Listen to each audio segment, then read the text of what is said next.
तुम्हाला तुमच्या computer skills upgrade करायच्या आहे? दिशा कम्प्युटर इन्स्टिट्यूट घेऊन आले आहेत महा डिस्काउंट ऑफर। आता कोणताही कोर्स करा फक्त 1800 रुपयांमध्ये। मॉन्सूनची चाहूल लागल्याने सध्या अरबी समुद्रात हवामानामध्ये मोठे बदल होत असलेले जाणवत आहेत। त्याच अनुषंगानं अरबी समुद्रात सध्या चक्राकार वाऱ्यांची परिस्थिती ही कायम असलेली पाहायला मिळते आहे। त्याचा परिणाम सध्या कोकण किनारपट्टीवरती जाणवतो आहे आणि त्याचमुळे गेल्या 2 दिवसांपासून अवकाळी पाऊस सध्या कोकणात बरसताना पाहायला मिळतो आहे। रत्नागिरी जिल्ह्यासाठी 18 मे पर्यंत पावसाचा येलो अलर्ट या ठिकाणी पाहायला मिळतोय। हवामान खात्याकडून हा अलर्ट जारी करण्यात आलेला आहे। गडगडाटासह हलक्या ते मध्यम स्वरूपाचा पावसाचा अंदाज या ठिकाणी वर्तवण्यात आलेला आहे। तर ताशी 40 ते 50 किलोमीटर प्रति वेगानं वारे देखील वाहतील असा अंदाज हवामान खात्याने व्यक्त केलेला आहे।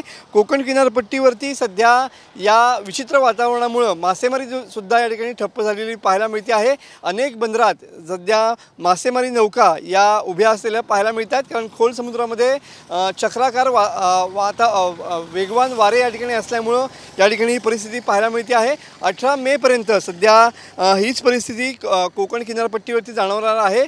सध्या या चक्राकार वाऱ्यामुळं कधी पाऊस तर कधी ऊन अशी स्थिती सध्या कोकण किनारपट्टीवरती पाहायला मिळते आहे। एकंदरीत जर बघितलं तर या साऱ्याचा परिणाम जो आहे तो कोकण किनारपट्टीवरती जाणवू लागलेला पाहायला मिळतो आहे।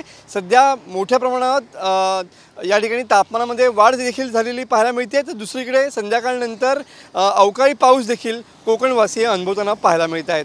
कॅमेरामन समीत गजनेसह मी मनोज डेले, TV9 मराठी, रत्नागिरी। तुम्हाला तुमच्या कम्प्युटर स्किल्स अपग्रेड करायच्या आहे? दिशा कम्प्युटर इन्स्टिट्यूट घेऊन आले आहेत महा डिस्काउंट ऑफर। आता कोणताही कोर्स करा फक्त 1800 रुपयांमध्ये।